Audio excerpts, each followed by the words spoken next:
Bhutale Srimate Bhaktivedanta Swami Niti Namine Namaste Saraswate Devi Gauravani Pracharine Nirvishesha Shnavadi Paschatya Shatarine Jaya Shri Krishna Chaitanya Prabhu Nityananda Shri Advaita Gadadhar Shri Saripura Bhaktivinoda Hare Krishna Krishna Krishna Hare Hare Hare Rama Rama Rama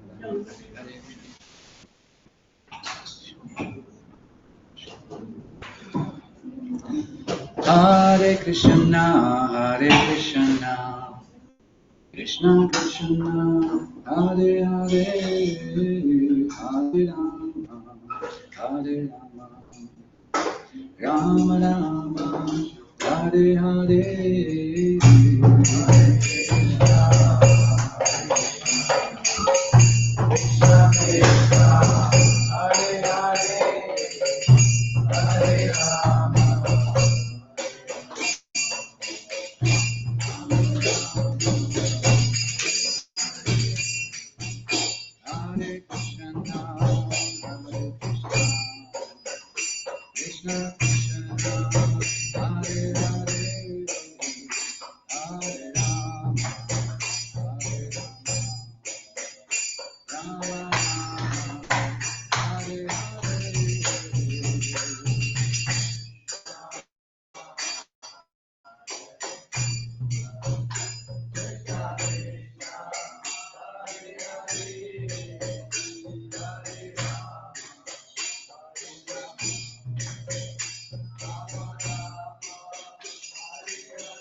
Jaya Jaya Sri Chaitanya Jaya Nityananda Jaya Advaita Chandra Jaya Gaura Bhakta Vrinda Jaya Jaya Sri Chaitanya Jaya Nityananda Jaya Advaita Chandra Jaya Gaura Bhakta Vrinda Jaya Jaya Sri Chaitanya Jaya Nityananda Jaya Advaita Chandra Jaya Gaura Bhakta Vrinda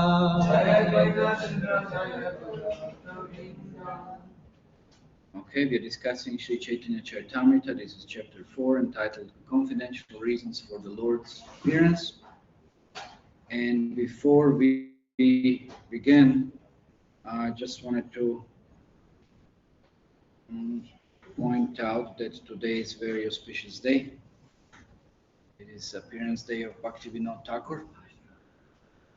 And we will just say a few words about his contribution to the Chaitanya Mahaprabhu's movement, and that contribution is just enormous contribution. It's a very significant contribution. It's something, of course, that we cannot even imagine, but to speak of comprehend. So before we do that, we'll just offer prayers. Om Ajnana Timirandasya Gnananjana Shalakaya Chakshurutam Yena Tasmai Shri Gurave Namaha Shri Chaitanya Manavishtam Stapitam Yena Bhutale Swarupa Kadamayam Dadati Swaprantakam Vandeham Shri Guru Shuddhaparakamalam Shri Gurun Vaishnavam Shri Rupam Sagra Jatam Sagadana Raghunatam Vitam Tam Sajiva Sadvaitam Savadutam Parijanatam Shri Krishna Chaitanya Devam Shri Radha Krishna Param Sahagila Lalita Shri Shakam Vitamscha Hey Krishna Karuna Sindhu Vinabandhu Jagapate Gopasha Gopika Kanta Radha Kanta Namaste Tapta Kanchana Bhavanagirade Vrindavaneshwari Vrishabhamasute Devi Pranamami Hari Priye Panchakalpatarubhyascha Kripa Sindhubhya Evacha Patitanam Pavanebhyo Vaishnavebhyo Namo Namaha. Jai Shri Krishna Chaitanya Prabhu Nityananda Shri Advaita Gadadhar Sri Gaura Bhaktivinoda Hare Krishna Krishna Krishna Hare Hare Hare Rama Rama Hare Hare. So Bhaktivinoda Thakur played a very significant, very important role in establishing this movement of propagating the holy names of the Lord, in a sense that it has been already established by Sri Chaitanya Mahaprabhu, but it has been revived by Bhaktivinoda Thakur. Because in the course of time, we know that time affects everything. Time disturbs, time distorts, time destroys everything practically.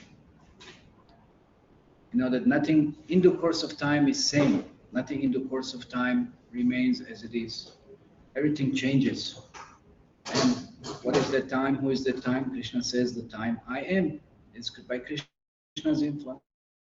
So nothing can be established, nothing can be set on the permanent basis. That would be unreal to have such kind of expectations. So that's what the material world is. It's temporary.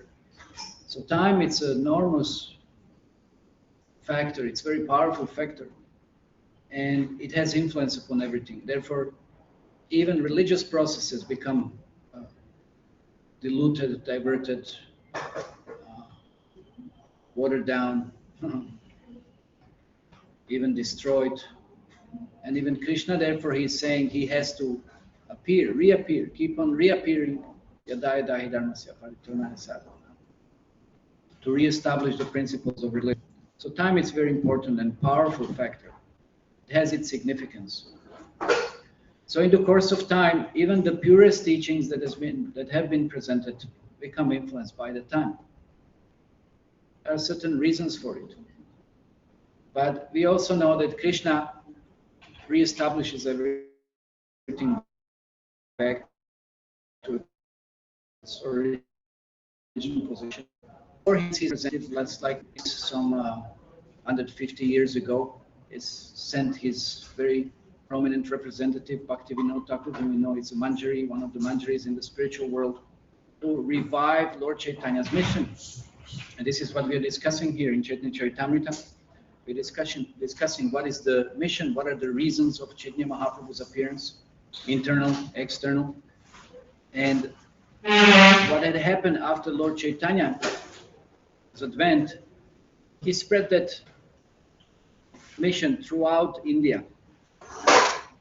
And there was a lot of influence by his chanting, by his preaching, by his appearance itself.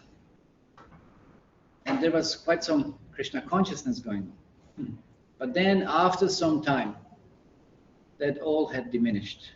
As we said, the time plays a powerful role. It's a powerful factor.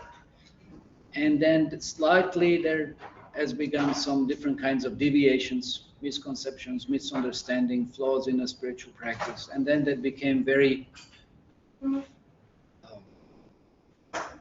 much prominent, more and more and more. It started becoming very degraded, even to the point when Bhaktivinoda Thakur was there. That means after some, 300-400 years, that nobody wanted to have, practically no respected person would want to have anything to do almost with this mission of chanting of Hare Krishna Maha Mantra, because it became pretty much degraded.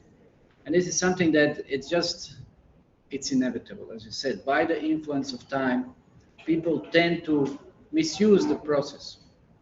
People tend to misuse practically everything for whatever materialistic reasons.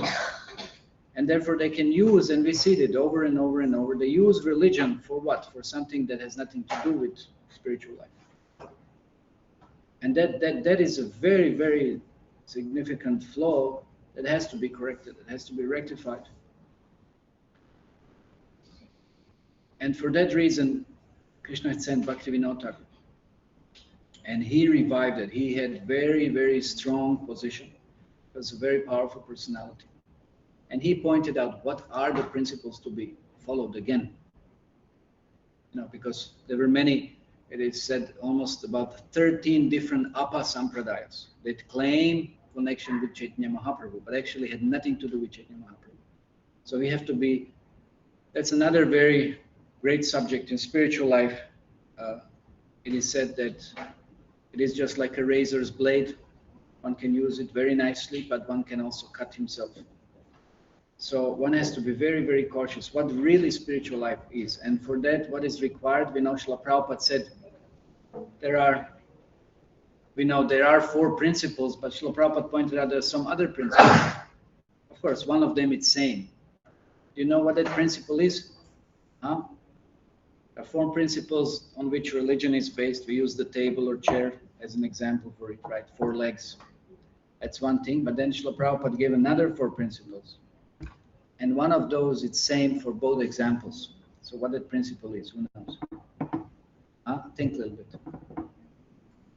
What is that principle that it's same, that it's so important for practice of spiritual life? Okay. Wrong. You don't know the math. Speculating. Don't speculate. Okay, pretty close. Sahil, what do you want to say?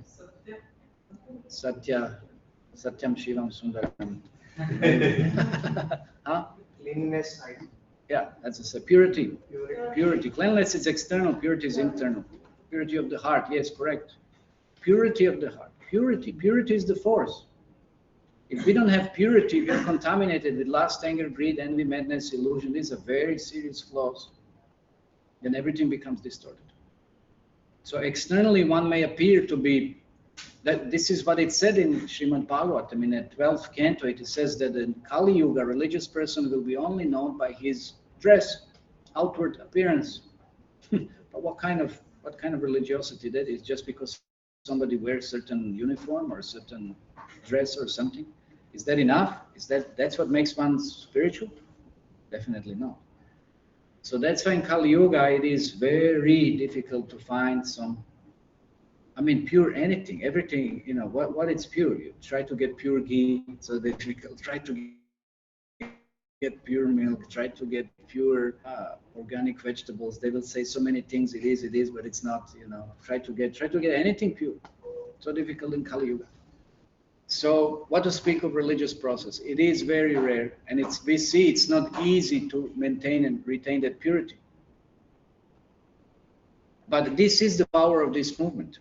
Even though sometimes there are some flaws, but they get corrected. They are corrected. So that points to the purity. Because when they don't get corrected, then there are huge deviations. And then the essence is lost. That's a big different subject that I said to discuss. I'm just pointing out to it. So by the mercy of Bhaktivinoda Thakur, this process and this movement and these teachings of Sri Chaitanya Mahaprabhu had been revived to its original position. And it wasn't an easy task. Just imagine when so many different interests are unleashed against you, when you are interfering in someone's sense gratification. You have to be a really powerful personality to be able to somehow contend that, to even face it, to fight it, and then even on top of everything, what Bhaktivinoda Thakur did, defeat it and reestablish something that is Chaitanya Mahaprabhu's process. So he was just very, very amazing personality. We know he was qualified. It was the highest position any Indian could have in British government. So that means he was very exceptional. And even then, we heard some stories that there were some even British people who were envious of his position because he was so good, he was so efficient, he was so learned. So he was very exemplary personality materially, and then of course definitely spiritually. He used everything for Krishna. And he wrote many books. I don't know even what's the number. Maybe somebody made dozens and dozens of books and poems and preached and established Namahata, established everything. It's just very, very active, very powerful, extremely powerful. So he was the one who revived Chaitanya Mahaprabhu's movement because it has become really degraded. It has become really degraded. So he has reestablished what are the principles, what is to be followed, what are the real teachings. Because many people started concocting, like, there are many, as I said, these different sampradayas. Some were mixed with, there were mixtures with Buddhism, there were mixtures with Mayavad philosophy, everything is one. There were mixtures with all kinds of regulative principles that had not been followed. Then there were some sampradayas, they thought that, you know, we can dress as Radha and Krishna and this and that. And there were so many different kinds of real deviations that had appeared. And this is what happens, as I said, by the influence of time and by people not willing to follow, taking things very cheaply, then even the greatest religious principles tend to be diluted like this. So Bhaktivinoda Thakur again reestablished all of those principles and stressed so much upon this purity, which is so essential, and of course gave us the knowledge and gave us the whole process how to reach real goal that Chaitanya Mahaprabhu has given to us. Because what is the use of some kind of external artificial practice? Actually, then it's even worse. When we practice spiritual life, but we don't practice it for the real goal that it's set for that practice, then we commit offenses, and then we actually end up in a way worse position than what we were. We know somebody who knows what it should not be done, but still commits offenses and performs things in a way that it should not be. They should not be performed and done. Then the reactions are even greater. So that was the mercy of Bhaktivinoda Thakur. He set up the principles again. He gave us the purity of the process. And then we know, then his son, Bhaktisiddhanta Saraswati Maharaj, Srila Prabhupada's guru, then he was even more forceful, and he was really extremely proud, empowered throughout he spread it throughout the world. So they all further establish the mission of Sri Chaitanya Mahaprabhu. And this is like, so this is something that it's absolutely amazing. We discussed that last time, how rare it is to get such kind of teaching, such kind of understanding, such kind of mellow, such kind of process that one can directly relate to Krishna in a very, very, that's another point, in a very, very intimate manner. So that's not cheap. That's very high. So that then we know, you know, when we are aiming for something high, but we gain that at a cheap price, then we don't value. That's our problem. You know, you get something that is extremely valuable. Let's say people, sometimes you hear people win on lottery something, a lot of millions of dollars and something, and then surveys have been done. They spend this very quickly. They just squander it. They just waste it practically because they're not qualified. They don't know how to utilize it properly. They don't know what to do with this, and they don't value it also. Yeah. Of course, there are some people who are then extreme. They're extremely miserly. They just don't use it, and they never get benefit of it. That's another thing. So both ways are wrong. Both ways are wrong. So that's why when we receive something precious, we have to understand how precious that it is. Then we will be able to utilize it to its best extent. So how precious this mission of Sri Chaitanya Mahaprabhu is. And we said he gave it freely. He didn't consider who's qualified, who's unqualified. He made it available to everyone. So we have to qualify. We have to qualify. We've been given something that is so precious. So we have to qualify to understand how to use it, how to really benefit from it. Because we won't get another chance. We won't get another chance. It is so precious. It is so rare.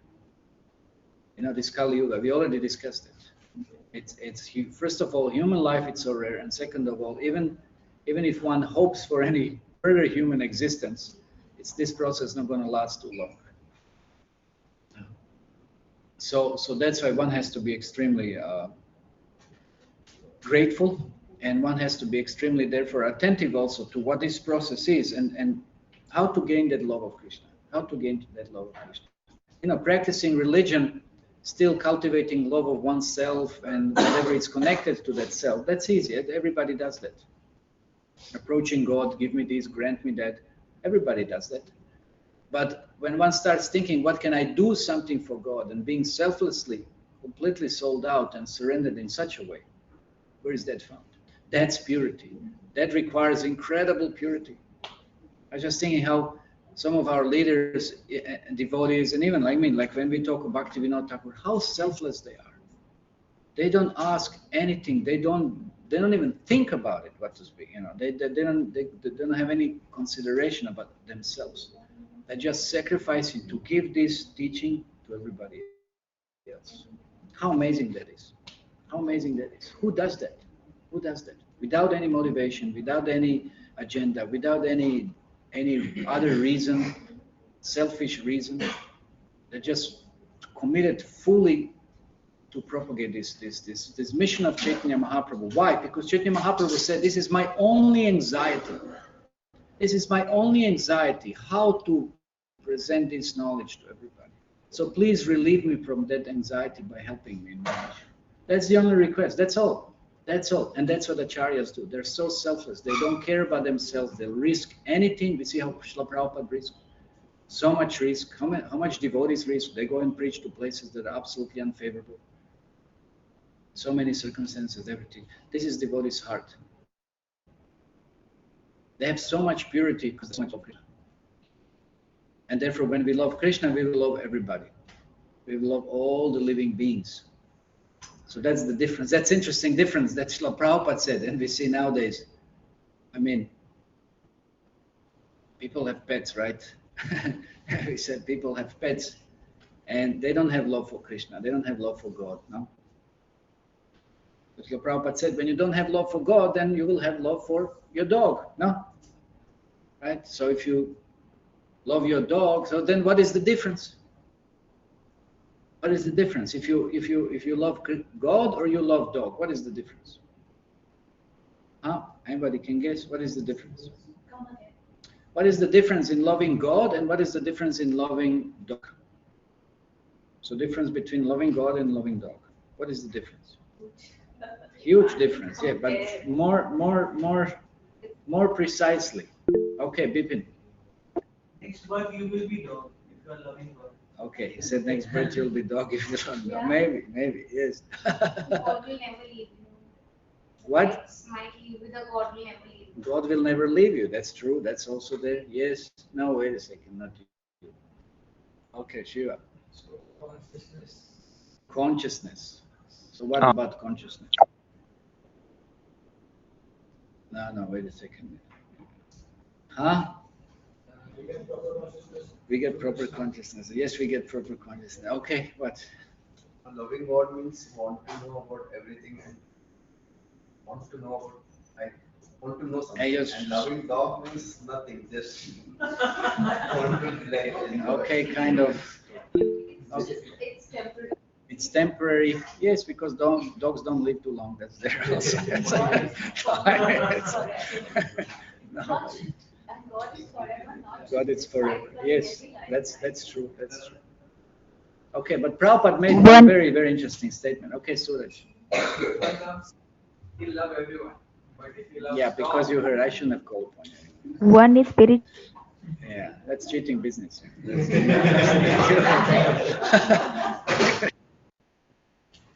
okay. One is loving God is spiritual activity, Okay. and a loving dog is material activity. Yes, that's that. But Srila Prabhupada made. Yes, that Prabhupada made very, very interesting statement. He said, if you love God, you will learn to love everyone. But if you love dog, you will only love dog and nobody else. Because why mostly people love dogs? Because they don't get along together with others, so they need someone to. And dogs are very friendly and faithful and like that. They have some good qualities. I'm not saying. So I said, when you love God, you learn how to love everyone. And that's why we said God is the root. You know, when you water the root, you connect to everything and everybody else. But when you love dog, then that's all. You're just gonna love dog and nobody else. That's huge distance. So anyway, so Bhaktivinoda Thakur therefore established, he gave these teachings of Krishna consciousness to relieve Chaitanya Mahaprabhu for his burden, and is requesting everybody else to also help in this regard, to spread this mission of Krishna consciousness, to relieve the burden of Chaitanya Mahaprabhu. And what is that burden? It's a burden of love. It's a burden of love, because what does Krishna sees? He sees us being trapped and suffering in this material world. Just like any devotee, just like any acharya. They see people, what do they see? They see how people are struggling, trying to be so-called happy. So much pain, so much suffering. So that kind of relief they want to achieve. They want to revive, they want to call back all these foolish living entities back where they belong to, their eternal blissful nature. That is their anxiety, that is their burden. That's why Chaitanya Mahaprabhu, it's the most magnificent incarnation, that he gave this, the greatest treasure of love of God, for nothing. Just for, what is the price? As one song, Bhaktivinoda Thakur said, well, that's his song. He said, what is the price? Just a little faith. Just a little faith, to have a little faith. What does that mean? So that to have a little faith to take to this process. That's it. That's the only price. That's the only price you have to take. And even then we don't have faith. We think, oh, what is this? What is this? Krishna this, Krishna that. No, we don't even have that much. So that's what devotees try to do. They try to inflict some kind of little faith in people and say, okay, try it out. Make a little experiment. See how it works. See how it makes you free from all these pullings and pushings and anarthas and all the troubles and everybody else. Make a little experiment. So devotees are pleading and praying that somebody at least experiment for themselves and see how this process works.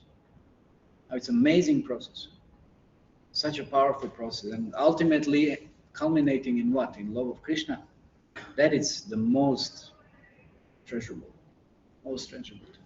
Of course, it's our birthright. It's our something that we will inherit and should inherit, but at this present moment we are completely belligerent, rebellious, and we just don't want to have anything to do with it. We're so foolish, actually. That's the point. We are so ridiculous. Yeah. So unfortunate. So that's what devotees and Chaitanya Mahaprabhu, they try to give us that treasure, that inheritance, actually, that belongs to us. So that's Chaitanya Mahaprabhu's mission. But when we take, as I said, we take something that's most valuable, something that it's most precious, and we take it cheaply, then all kinds of deviations follow. And that's most unfortunate position again. So that's why Bhaktivinoda Thakur established.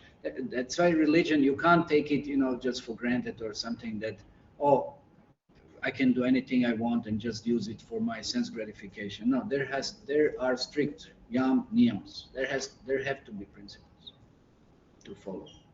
As soon as we stop performing austerity, as soon as we stop performing, we lack in purity, we lack in truthfulness, then everything is lost. Everything is lost. So these are very, very important pillars of religious, dharmic life. And therefore, and also, like what Srila Prabhupada said, purity is what? Force. Utility is principle. Books are, and preaching is. That's another point. As soon as we stop doing this, then this movement won't be the movement that it is. And it will happen. It will happen. It will last for a few thousand years, according to predictions, and that's it. But what is few thousand years compared to 432,000 of Kali Yuga? And what to speak, that's one Kali Yuga and 1,000 cycles of such, And that's Chaitanya Mahaprabhu is here just for this, 10,000 years. That's it. It's a peanut. It's nothing. Make that scale of it's nothing. It's just nothing. That's it. We got a chance, and we're not serious. We don't understand what we've received. So as soon as we stop practicing that purity and all the other qualities that we just mentioned, we stop doing, then this movement, that's it. It's not going to be movement of Chaitanya Mahaprabhu. Maybe in the name only, maybe in the external appearance only, but even that will not last. Even that will not last. So then that movement won't be the same movement. So that's something that we have to be conscious about. So it's not anything external. It's an internal affair.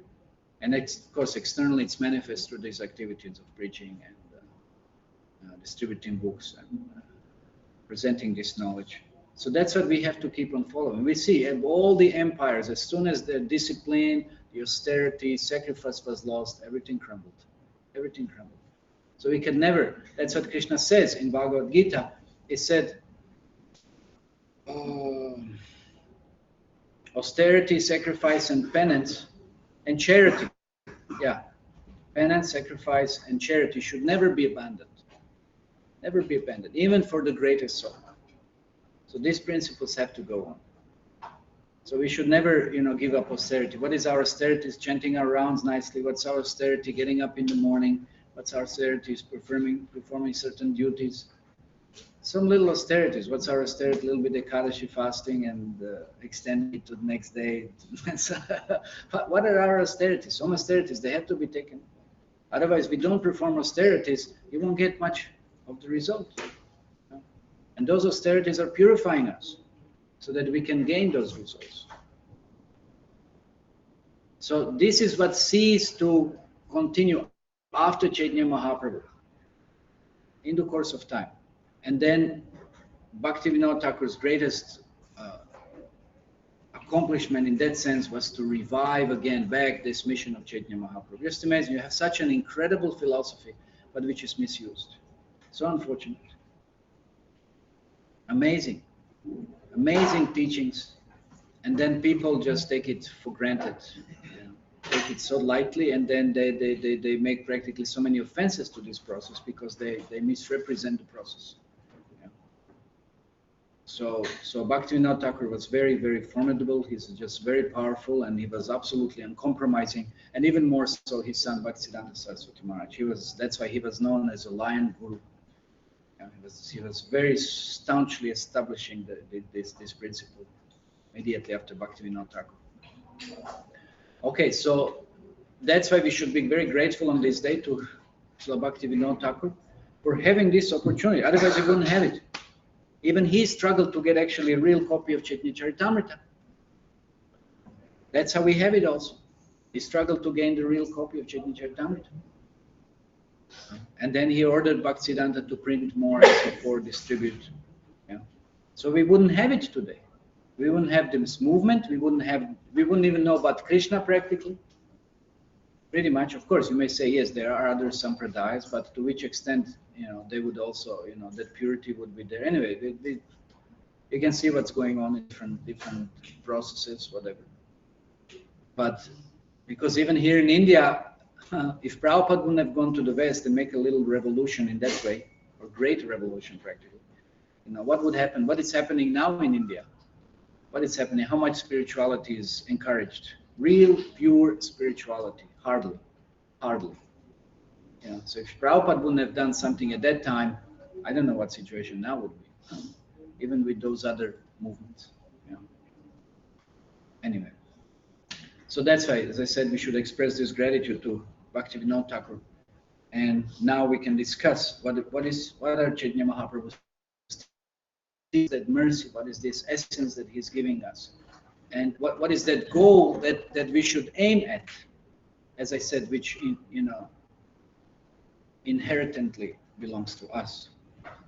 Okay, so what did we discuss last time? It was just, as I said last time, was a very powerful verse. We started talking about it, and we also mentioned something earlier.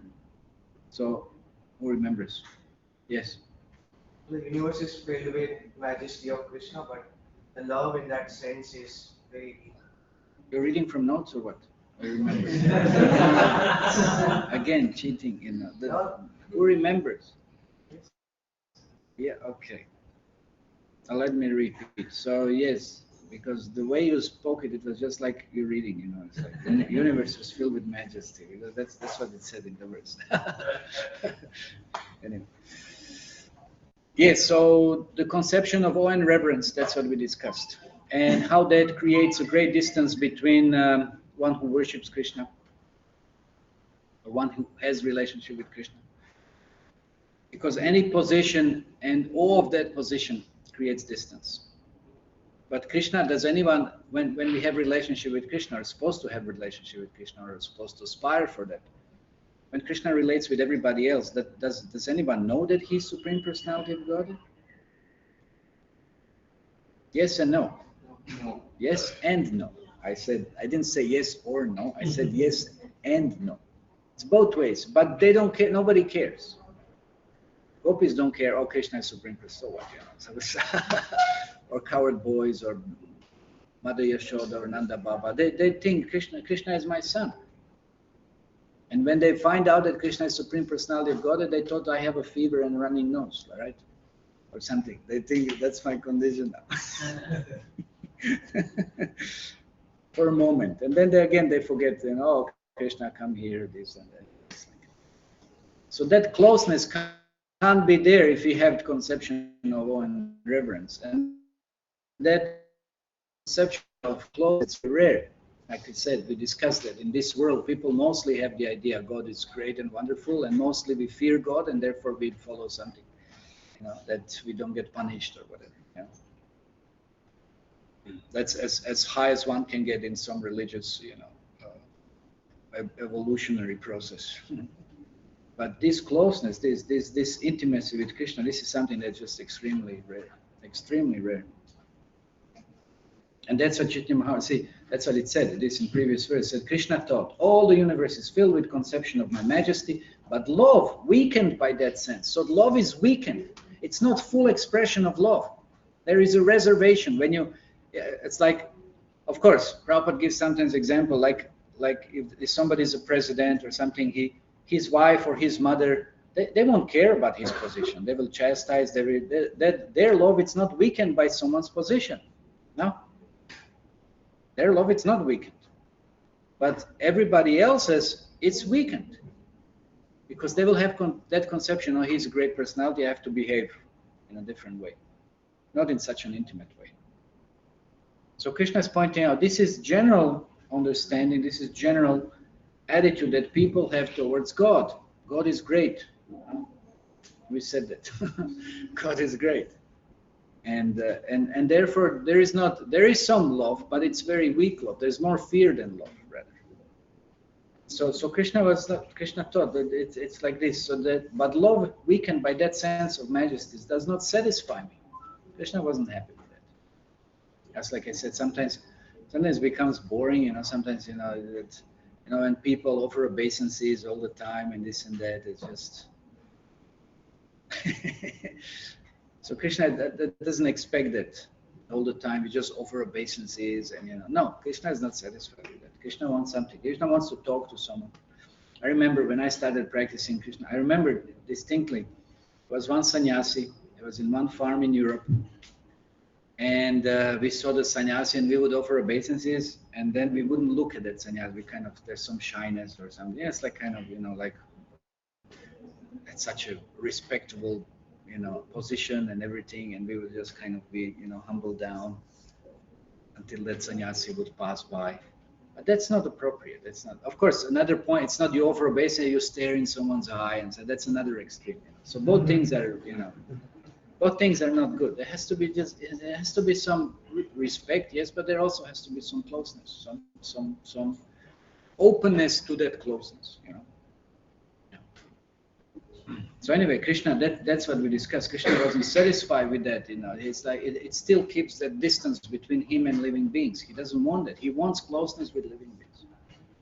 Because actually we need it the most. Okay, any other points? What else last time? Yes. So Mahaprabhu is known as Mahavardhan. I said that already today. Because he shows the intimate pastime, the relationship with Krishna. Okay, he gives something that's the most treasurable, something that nobody gave so far. Okay. Prabhuji, you told that in this Chaitanya Mahaprabhu that we have got this opportunity due to our previous karma, and most of us are into Ras, Sankhya and Madhuri. Okay, so we said that yes, we must be having some kind of spiritual connection, because we wouldn't be part of this movement. We would be directed. We know that Krishna directs, in Bhagavad Gita, it said Krishna directs the wanderings of all living beings. So why Krishna inspires someone to approach somewhere for some kind of spiritual practice and somebody else somewhere else? So that means there is certain or inherent, again, propensity that we might be having. So why Krishna directed us? So that means We must have been, or we must have some connection. But of course, we don't know that yet. It has to be revived. So yes, this movement is the mostly movement for those who are in Sakya or Madhurya Rasa in the spiritual world. Now we have to regain it back. We have a chance for that. Now, whether we take to it, that's a different thing. So, but that's again, that's the anxiety of Chaitanya Mahaprabhu, and that's an anxiety of the devotees. Why we want to spend unnecessarily time here looking for something that has no substance?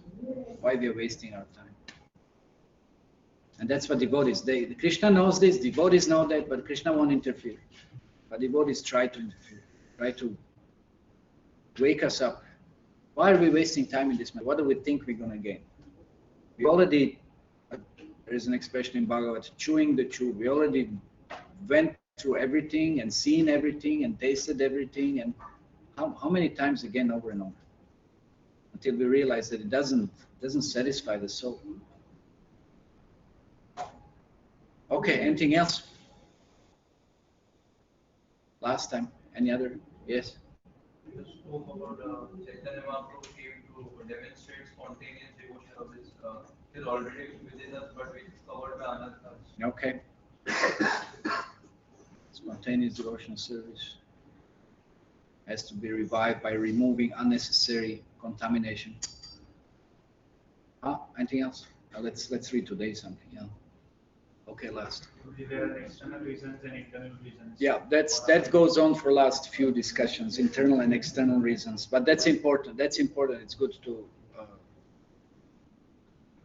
recollect, to remember. So if you example, then mother gave task to us that we have to go to some store. Okay. But what to buy is up to us. So that is so it may appear that he appeared for external reason, but it is to experience that internal feeling. Okay. Anyway, so one example was given. I won't repeat.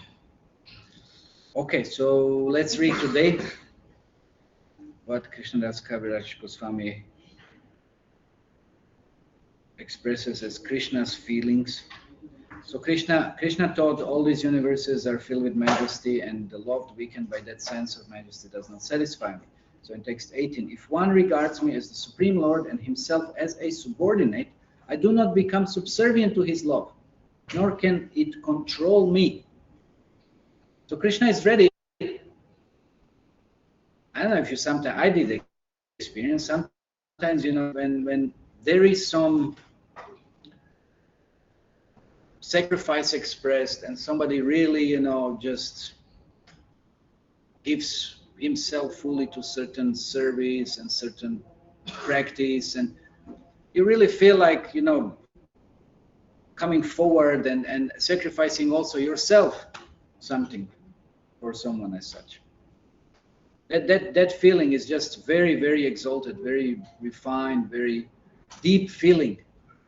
So Krishna also points out, he said, if somebody is just, subordinate, superior, that doesn't bring so much, that doesn't inspire Krishna so much, because why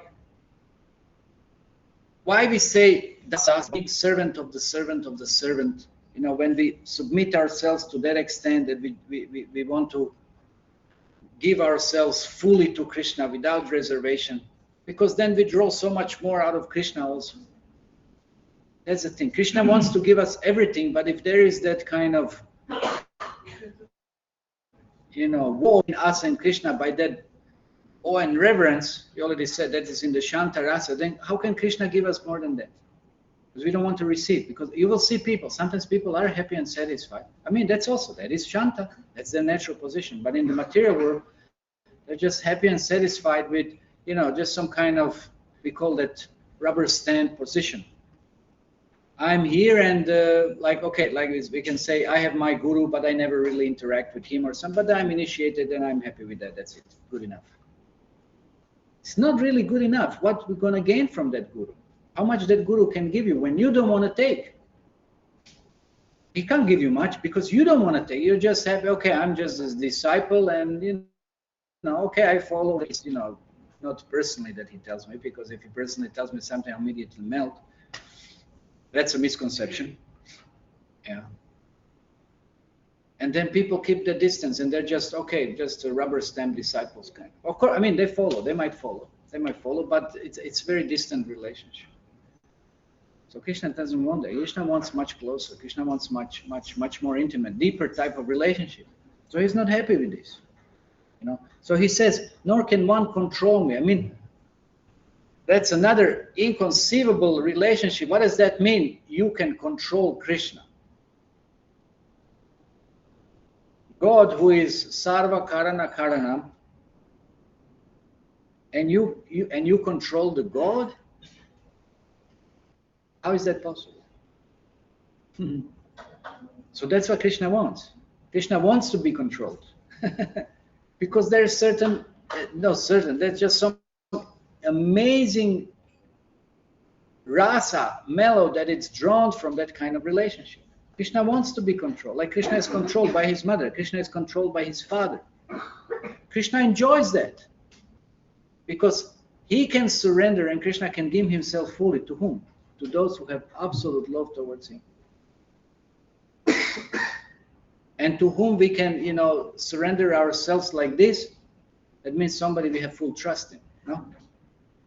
So Krishna has full trust on those devotees, whether it be gopis, cowherd friends, parents, whoever, whatever, any rasa like this, any higher rasa like this. Krishna is fully subservient, surrendered. That's what's exciting to Krishna. You know, this awe and reverence, offering pranams and obeisances and this, okay, that's fine, but it doesn't draw much. So we know Krishna expands in so many different incarnations, into so many different kinds of positions, and performs different kinds of activities accordingly in or to relationship that somebody has with him or toward him. So that's what we draw from Krishna. The more we surrender like this, the more we have love towards him, the more we sacrifice for him, Krishna reciprocates. Krishna reciprocates, but that's what he wants. He wants this high. He wants to be controlled. He wants to be controlled because he wants that love. And then what happens? That's what we can read in Krishna book. So we can read what happens when Krishna becomes completely subservient to his devotees. Yeah. So that's something that now it's very difficult for us to conceive. Yeah. How Krishna is completely controlled. Like he said to the gopis, "Na parayaham," I can never repay for your love, for your sacrifice. So please take that service as your greatest reward. Because by performing service, that's our svarupa.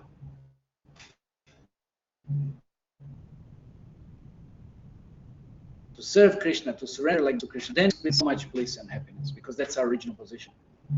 And then Krishna acts in so many wonderful ways. Anyway, that we can hear. We know some stories, right? We already have heard, although not necessarily being qualified to be exposed to those different pastimes, but how Krishna relates to his intimate devotees. So Krishna is not satisfied. He is not just happy with such kind of some basic type of relationships. You know? And this is all the reason now, just for us to remind us that these are reasons for Krishna's appearance. That's why he comes again as Chaitanya Mahaprabhu. So he said, now here it continues, in whatever transcendental mellow my devotee worships me, I reciprocate with him. That's my natural behavior. So that we already said.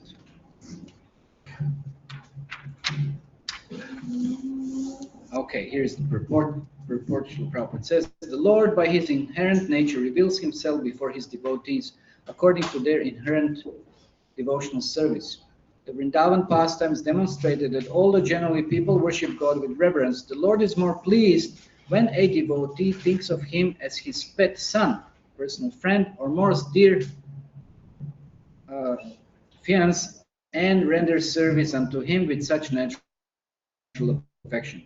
The Lord is the object of love in such transcendental relationships. So such pure love of Godhead is unalterated by any tinge of superfluous non-devotional desires, And it's not mixed with any sorts of fruitive action or empiric philosophical speculation. So this is, you see, this nobody who is underlining this book. Whose book is this? Huh? See, he missed it. This is very important sentence. That's why I said never do this in any book.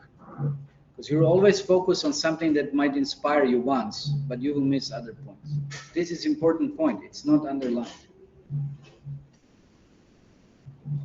So don't underline things. You think something is important, write it in a separate notebook or something else. It's better. Because then next time you read, you'll miss so many other. Every word is important here. So sometimes something strikes us, sometimes something. So that's why we said these books are transcendental. Every time Krishna keeps on revealing something, or himself. No? So, but if you always focus on the same thing, you'll miss on so many other. You can read this verse and purport again and again and again. You'll see. You'll just find newer and newer and newer and newer meanings. Okay, so here, such pure love of God as it's unadulterated by any tinge of superfluous non-devotional desires. So when Krishna becomes surrendered and like this and controlled by his devotees, when? So that means there are no non-devotional desires. Only desire is surrender and devotion to Krishna. There's nothing else, nothing for myself, nothing material, nothing for the senses, nothing for the body, nothing for the material mind. None of this. It's just fully everything for Krishna. How can we imagine this? Whole day only Krishna, Krishna, Krishna, Krishna, Krishna. Everything for Krishna. I mean, that's what we try to practice. Everything for Krishna. I mean, it's not so difficult, but we do struggle sometimes. We do struggle. But this is what it leads. You want Krishna to become controlled by you? Of course, that's not what the devotees ever desire or want. That's not the point. But in a sense of having that kind of relationship, that's the most desirable, in that sense. Because that's when that love, that intimacy, that exchange, we can't even imagine that. But that's what we are looking for.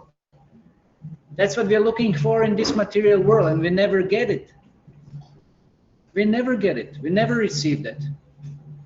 Because there is always some selfish tinge in both sides. So that's why it's only possible with Krishna. And then it's not mixed with any sort of fruitive action. That means, okay, I'll do something, but I have some expectation. Even in spiritual life, that's Kanishta mentality. Okay, I'll sacrifice, I'll do something, but then Krishna, you do this for me, and I expect that, and this should happen, and this, and this, and this. That's a fruitive desire. That's Sakam karma, very low level of devotion practice. Yeah, it's not such a good idea. So that also, if you want Krishna to be subservient or controlled by you, that should not be there. No motive behind. And then empiric philosophical speculation. That's like pretty material, and no speculations. Yeah, nothing that can be imposed upon Krishna. It should be purely devotional, purely shastic. Okay, so in its pure and natural love of Godhead, spontaneously aroused in the absolute. It is pure and natural love of Godhead, spontaneously aroused in the absolute stage.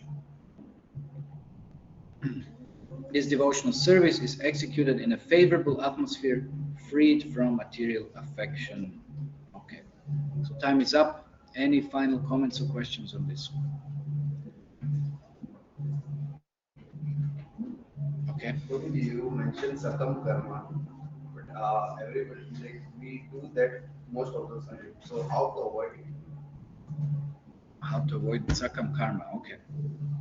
Well, we're trying to become detached a little bit. Devotees will guide you sometimes. Give up a little bit. Don't be so self-concerned. And when we get rid of anarthas, that's when that stage starts of Nishkam Karma on the level of Nishta, Madhyam Bhakti.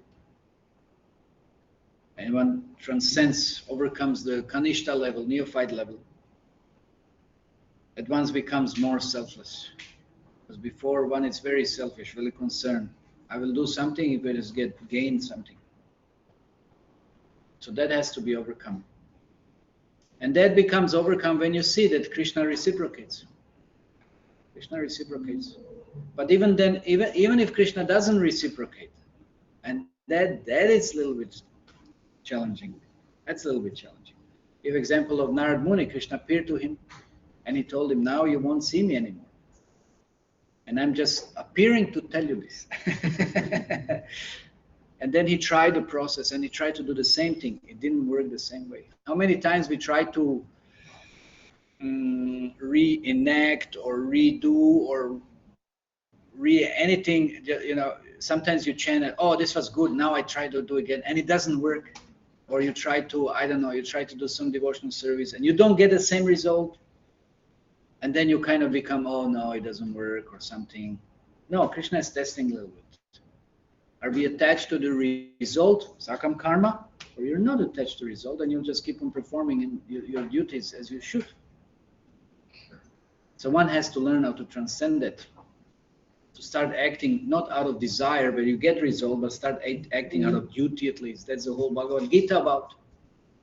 And then by being dedicated and dutiful and just surrendered in such a way, then you'll come to the level of love.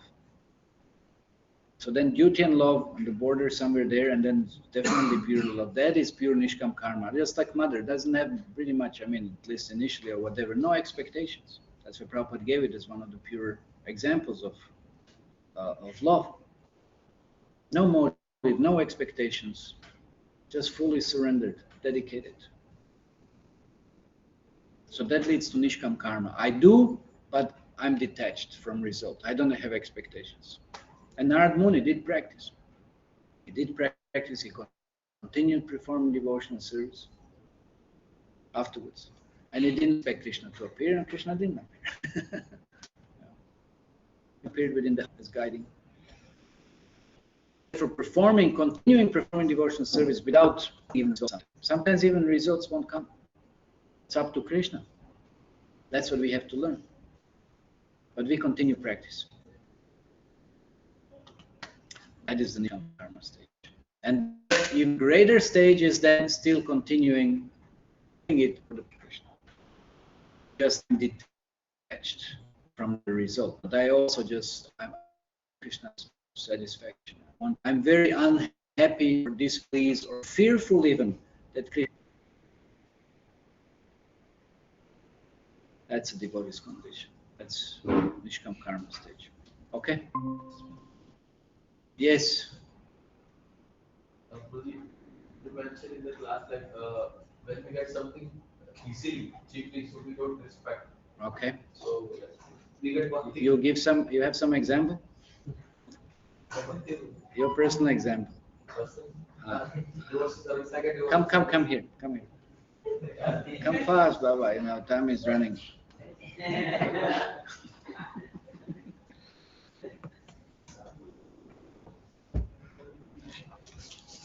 Share the example. Which them? Your personal example. So I get bhakti very easily, cheaply. Really, you have bhakti? No. Means I get the process of bhakti, doing chance to perform devotional service, but like I was not that much serious about this process, which people don't have, but I have. Okay. So as we listen, we should be very careful about this process devotion service. So what happened, some period of time we like forget, or we like not very grateful or show our gratitude. So it's very difficult to be in that mood. We take it for granted. Yeah, we take it for granted. Familiarity breeds contempt. So it's very difficult to be in that mood. We always be like grateful to this kripa, causeless mercy. So how we like, it's very difficult. Like, so by cultivating knowledge, because we keep on, our problem is always keep on forgetting. So then we sharpen our intelligence, and one of the qualities of intelligence is gratitude. And then by reading and then trying to apply more of this process, then only we can remain steady in this process. So that's why I said you have to transcend from the level of desire, come at least to the level of duty, become dutiful.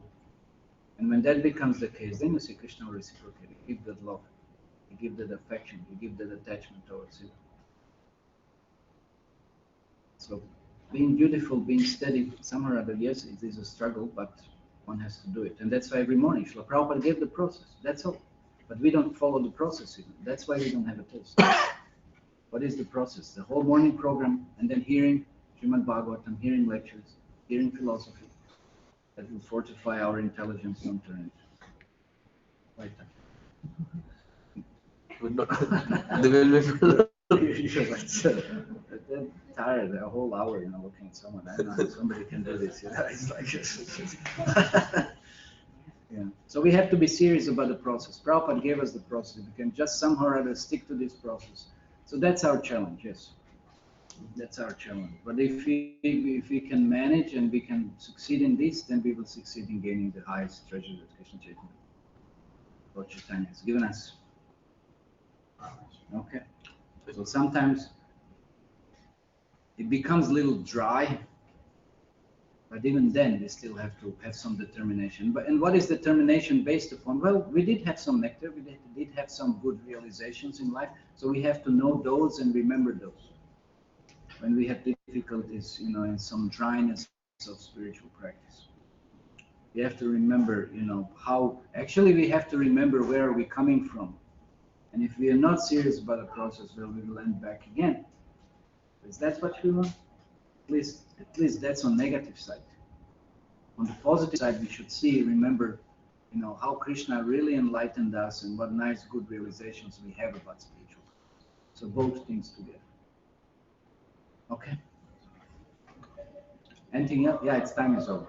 Okay, we'll end here. Chaitanya Charitamrita ki jai, Prabhupada ki jai.